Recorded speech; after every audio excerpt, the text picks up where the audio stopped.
గత సంవత్సరం నుండి ఆర్ కృష్ణన్న గారు 42% కోసం కులగణన కోసము దీక్షలు, ర్యాలీలు, న్యాయ దీక్షలు, ధర్మ దీక్షలు, ధర్మ పోరాట దీక్షలు, సత్యాగ్రహ దీక్షలు చేస్తుంటే ప్రభుత్వం ఎక్కడా కూడా స్పందించకుంటే ఆర్ కృష్ణన్న గారు కోర్టుకు పోతే కులగణన కోసం బీసీ సంఘాల తరఫున పోతే కులగణన కోసం హైకోర్టు డైరెక్షన్ ఇస్తే ఈ రాష్ట్ర ప్రభుత్వం దిగొచ్చి కులగణన ఒప్పుకుంది. అది కూడా ఎట్లా చేస్తానది ప్రభుత్వం చట్టబద్ధమైన సంస్థ ద్వారా కాకుండా బీసీ కమిషన్ ద్వారా చేస్తా అంటే ఆర్ కృష్ణ అప్పుడు హైకోర్టుకి పోయిండు. డెడికేటెడ్ బీసీ కమిషన్ కోసం ఆర్ కృష్ణ పోరాడితే హైకోర్టు వెంటనే నెక్స్ట్ డేనే ఆర్డర్ ఇచ్చింది. హైకోర్టు డెడికేటెడ్ బీసీ కమిషన్ వేయాలని చెప్తే అప్పుడు ప్రభుత్వం వన్ మ్యాన్ కమిషన్ వేసింది.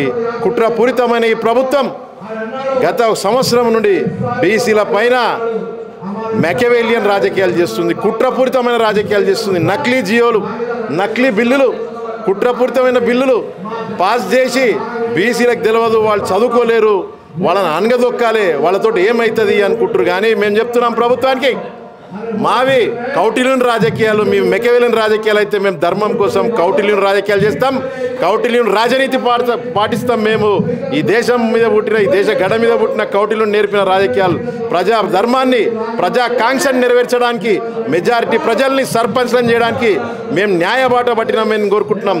ఎప్పుడో బ్రిటిష్ వాడు కుట్రపూరితంగా భారతదేశంలో డిమాండ్ చేస్తే స్వతంత్రం కంటే ముందు సైమన్ కమిషన్ వేసారు. మీకు అంతా తెలుసు. సైమన్ కమిషన్ ఎట్లయితే కుట్రలు చేసిందో ఆ రోజు ప్రజలంతా గో బ్యాక్ సైమన్ అన్నారు. ఈరోజు జియో 46 మీద గో బ్యాక్ జియో 46 అంటాం మేము. ఈ నల్ల జియో, ఇది బ్లాక్ జియో అంటున్నాం మేము. దీన్ని బ్లాక్ జియో, నల్ల జియో, బీసీల జీవితాలని అనగదొక్కడానికి గ్రామ స్థాయిలో మీరేమన్నారు 42% సర్పంచ్లను చేస్తా అని చెప్పి మీరు మా బిడ్డల్ని 12,000 మందిలా మీరు 42% చేసి గౌరవం నిలబెడుతున్నారు. కామారెడ్డి డిక్లరేషన్లా మీరు ఒక్కటనే నెరవేర్చిండ్రా? కామారెడ్డి డిక్లరేషన్లో ఒక్కటనే నెరవేర్చిరా? మీరు నెరవేర్చకుండా గురుకులాలకు సొంత భవనాలు మీరు. Phule sub committee, Phule sub plan అన్నారు, చట్టబద్ధమైన ఫూలే సబ్ ప్లాన్ అన్నారు, 20,000 కోట్ల బడ్జెట్ అన్నారు, ఎంబీసీ మినిస్ట్రీ అన్నారు. మీరు అవి నెరవేర్చకపోగా మీరు బీసీల మీద కుట్రలు చేస్తారు. ఈరోజు 17% లెక్కలు తీస్తే ఇక్కడ బీఆర్లో ఎన్నికలు అయ్యే వరకు మాత్రము ఇక్కడ 42% అని చెప్పేసి రేవంత్ రెడ్డి మాత్రం ఎన్నో జీవోలు తీసుకురావడం జరిగింది, బీసీలను ఎంతో నమ్మడం జరిగింది. మరి బీఆర్లో ఎలక్షన్ అయిన తర్వాత ఇట్లా ట్రెండ్ చేంజ్ అయిపోయింది. మీకు అందుకే చెప్పినాను, ప్రభుత్వం మెకవేలియన్ రాజకీయాలు, కుట్రపూరితమైన రాజకీయాలు చేస్తుంది, కుట్రల మీద కుట్రలు చేస్తుంది ప్రభుత్వము. కాబట్టి మేము ఈరోజు ఇట్లాంటి కుట్రపూరితమైన రాజకీయాలకు వ్యతిరేకంగా ఈరోజు రిలే దీక్ష చేయడం జరిగింది. ఇంకా కార్యాచరణ ప్రకటిస్తాం. మేము ఇట్లాంటి కుట్రలపైన ప్రభుత్వం మానుకోకుంటే మేము, మీరు ఓట్ చోరీ అంటారు, ఢిల్లీలో మీరు ఓట్ చోరీ అంటారు, మేము ఓట్ చోరీ కాదు బీసీల సీట్ చోరీ అని మేము లెక్కలు తీసుకుపోతాం. కొన్ని మండలాల్లో బీసీలకు మీరు రిజర్వేషన్ కూడా చేయలేరు. కొన్ని మండలాల్లో భద్రాచలం కావచ్చు, ఆడ కొమరం భీం కావచ్చు, ఇంత కుట్రపూరితమైన రిజర్వేషనా? ఈరోజు నిన్న సీతక్కని కూడా అడుగురు బీసీలంతా పోయి మీ వైఖరిని, మీ దొంగ వైఖరిని ప్రజలు ఎండగడుతురు. మీరేం జంతర్ మంతర్ దీక్ష చేసి మోడీని ప్రశ్నిస్తారా? మీరు ఆయన కులగణన తీసుకొచ్చిండు, జాతీయ బీసీ కమిషన్ చట్టబద్ధత తీసుకొచ్చారు, మీరు సీలింగ్ని బద్దలు కొడతా అన్నారు. మీరు జంతర్ మంతర్ దగ్గర మీరు ఆ రోజు మీ రాహుల్ గాంధీ న్యాయ దీక్షలు చేసి ఏమంటుండో, సీలింగ్ గోడల్ని బద్దలు కొడతారు, బద్దలు కొట్టండి. తెలంగాణ గడ్డ మీద మేమేం అడుగుతున్నా విద్యా ఉద్యోగాల కాదు, అక్కడ మన నిరుద్యోగ తమ్ముళ్ళు ఉన్నారు, వాళ్ళ ఆత్మగౌరవ పోరాటం చేస్తున్నారు గ్రామాల్లో. వాళ్ళ కోసం పంచాయతీరాజ్ వ్యవస్థల సర్పంచ్లు అయితే అని పోరాడుతున్నారు, ఎంపీటీసీ, జడ్పీటీసీ, వార్డు మెంబర్లకు కూడా మీరు ఇంత కక్షనా? ద్రౌపది ముర్మురు ఒక కౌన్సిలర్ ప్రెసిడెంట్ అయిందనా మీ కుట్ర? ఒక కౌన్సిలర్ వాళ్ళ తాతలు, వాళ్ళ నాన్నలు సర్పంచ్లు. ఒడిశా ముఖ్యమంత్రి ఒక సర్పంచ్ ముఖ్యమంత్రి అయిండు. అదేనా మీ బాధ? మీ బాధ అదైతే గల్లీ గల్లీ ఊరూరు తిరుగుతాం, వాడు తిరుగుతాం, బీసీల జెండా ఎగిరేస్తాం, సర్పంచ్లను చేస్తాం.